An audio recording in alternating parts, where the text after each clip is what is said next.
ഉണ്ട്. ഷാക്കിർ, താങ്കളുടെ നിലപാട് എങ്ങനെയാണ് ഈ വിഷയത്തിൽ?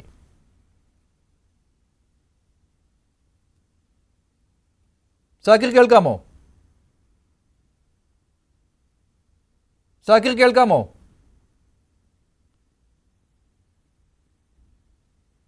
ഹലോ ഹലോ ഹലോ ഷാക്കിർ കേൾക്കാമോ? എങ്ങനെയാണ് താങ്കളുടെ നിലപാട് ഇപ്പോൾ? ശരി, പറഞ്ഞോളൂ.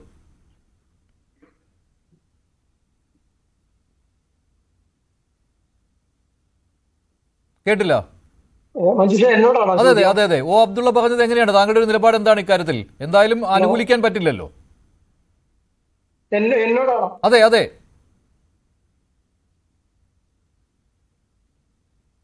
അല്ല, ഇതൊന്നും അത്ര ഹലോ കേൾക്കാം, പറഞ്ഞോളൂ ഷാക്കിർ. കേൾക്കാം. ഹലോ കേൾക്കാം. അതായത് ഇതൊന്നും അത്ര ഒരു വലിയ ഗൗരവത്തിൽ ചർച്ച ചെയ്യേണ്ട വിഷയമാണെന്ന് തോന്നുന്നില്ല. മാത്രവുമല്ല, ഓതുള്ള പോലെയുള്ള ആളുകൾ പല സമയത്ത് പലതും വിളിച്ചു പറയുന്നതാണ്. അതൊക്കെ നമ്മൾ 3.5 കോടി മലയാളികൾ ചർച്ച ചെയ്ത് അല്ലെങ്കിൽ മുഖവിലേക്ക് എടുക്കേണ്ട ഒരു വിഷയമാണ് എന്ന് തോന്നുന്നേ ഇല്ല.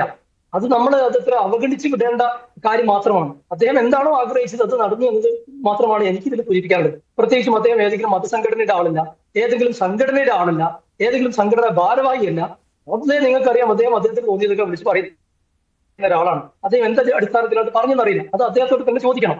പക്ഷെ നമ്മളെ സംബന്ധിച്ചിടത്തോളം നമ്മുടെ മലയാളികളായിട്ടുള്ള ആളുകൾ നേരത്തെ ശ്രീജിത്ത് പറഞ്ഞതുപോലെ എല്ലാ സംഗതികളെയും മതത്തിന്റെ കണ്ണോടെ കാണുക എന്നുള്ളത് അതത്ര നല്ല ഒരു കാര്യമായി തോന്നുന്നത്. ഇന്ന് നമ്മൾ യഥാർത്ഥത്തിൽ ഞാൻ എന്റെ ഈ യൂണിവേഴ്സിറ്റിയിലെ പ്രേക്ഷകരോട് ഇപ്പോ പറയാൻ ആഗ്രഹിക്കുന്ന ഒരു കാര്യം, ഇന്ന് മലപ്പുറത്തുണ്ടായിട്ടുള്ള ഒരു വളരെ അഭിമാനകരമായിട്ടൊരു കാര്യമുണ്ട്. നിങ്ങളത് ശ്രദ്ധിച്ചോന്നറിയില്ല, എല്ലാ പ്രമുഖ മാധ്യമങ്ങളും റിപ്പോർട്ട് ചെയ്തിട്ടുള്ള ഒരു സംഗതിയാണ്. വിഘ്നേഷ് എന്ന് പറയുന്ന IPL പ്രമുഖരായ താരം ഹീറോ ആയപ്പോൾ അദ്ദേഹത്തെ വളർത്തിയ ഉസ്താദിനെ കുറിച്ച് അദ്ദേഹം പറയുകയും ആ ഉസ്താദുമായി ഇന്ന് പ്രമുഖ ചാനലുകളൊക്കെ വന്ന് ഇന്റർവ്യൂ നടത്തുകയും ചെയ്തൊരു നമുക്കൊക്കെ വല്ലാത്തൊരു പൊരിച്ചരിപ്പുണ്ടാക്കുന്ന, വല്ലാത്ത അഭിമാനം തോന്നുന്ന ഒരു വാർത്ത വന്നിട്ടുള്ള ദിവസമാണിന്ന്. യഥാർത്ഥത്തിൽ നമ്മൾ ഇന്ന് ചർച്ചയ്ക്കെടുക്കുക അല്ലെങ്കിൽ മലയാളത്തിലെ മാധ്യമങ്ങൾ ചർച്ചയ്ക്കെടുക്കേണ്ട ഒരു വിഷയം അതായിരുന്നുവെങ്കിൽ നമുക്ക് എല്ലാവർക്കും മലയാളിക്ക് ഒരു വല്ലാത്തൊരു പോസിറ്റീവ് എനർജി കിട്ടുമായിരുന്നു. ഒരു ഉസ്താദ് വിഘ്നേഷ് എന്ന് പറയുന്ന ഒരു കുട്ടിയെ തെരഞ്ഞുപിടിച്ച് തന്റെ കൂടെ കൂട്ടി അതിന്റെ ടാലന്റ് കണ്ടെത്തി ആ ഒരു മാഷെ ഏൽപ്പിച്ചു കൊടുത്ത് നല്ല കളിയിൽ പ്രാഗൽഭ്യമുണ്ടെന്ന് തെളിയിച്ച് ഇന്ന് വലിയ ഹീറോ ആയി മാറിയിരിക്കുകയാണ്. ആ വിഘ്നേഷിന് പറയാൻ മടിയില്ല എന്ന ഈ രീതിയിലാക്കിയത് ഈ ഉസ്താദാണ്. ഉസ്താദിന് യാതൊരു മടിയുമില്ലെന്ന് മാത്രമല്ല വളരെ വലിയ സന്തോഷവും അഭിമാനം തോന്നുകയാണ്.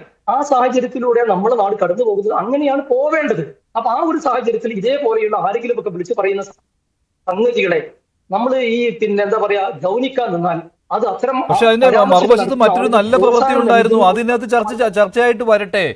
മോഹൻലാൽ മമ്മൂട്ടിക്ക് വേണ്ടി ഉഷപൂജ നടത്തിയത്, വഴിപാട് നടത്തിയത്, അത് വിശ്വസിക്കുന്നവരും വിശ്വസിക്കാത്തവരും ഒക്കെ ഉണ്ട്. പക്ഷെ എല്ലാവർക്കും അതൊരു പോസിറ്റീവ് എനർജിയാണല്ലോ.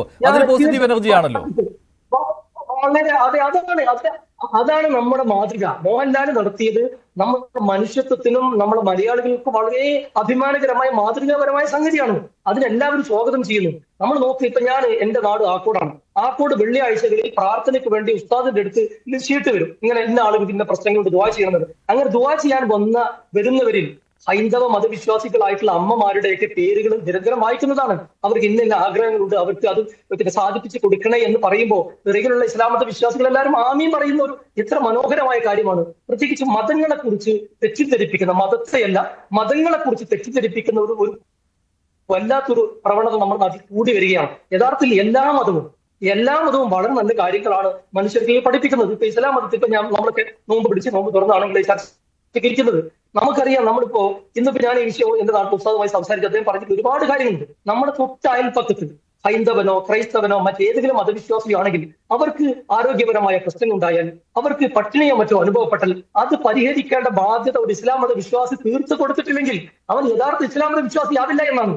അത് ഹൈന്ദവനോ ആരെങ്കിലും ആവട്ടെ, അയൽവാസി ആ രീതിയിൽ പഠിപ്പിക്കുന്ന മതങ്ങളെ കുറിച്ച് വികൃതമാക്കുന്ന പരാമർശങ്ങൾ നടത്തുന്ന ആളുകളുടെ എണ്ണം കൂടി വരികയാണ്. അതെന്തുകൊണ്ടെന്ന് വെച്ചാൽ നമ്മൾ മനസ്സിലാക്കുന്നത് ഇവർക്ക് സോഷ്യൽ മീഡിയയിൽ വിമർശനങ്ങൾ വന്നിട്ടോ മറ്റോ റീച്ച് കിട്ടുന്നു. ഇതുപോലെ ചാനൽ ചർച്ചകൾക്ക് എടുക്കുമ്പോൾ സ്വാഭാവികം അത്തരം ആളുകൾ പരാമർശങ്ങൾ ചർച്ചയാകുന്ന അത്തരം ആളുകളെ ചർച്ച ചെയ്യപ്പെടുന്നു. അപ്പൊ അത്തരം സംഗതികളെ നമ്മൾ പർവ്വതീകരിക്കാതിരിക്കുക എന്നുള്ളതാണ് ഇതിന് പരിഹാരമായി എനിക്ക് തോന്നുന്നത്. മോഹൻലാൽ നടത്തിയ കാര്യമാവട്ടെ, മമ്മൂട്ടി അതിനെ സ്വീകരിച്ച നിലപാടാവട്ടെ, മലയാളികൾ അതിനെ കൈയടിച്ചതാവട്ടെ, ഇതൊക്കെ മാതൃകാപരമല്ലേ മനുഷ്യ?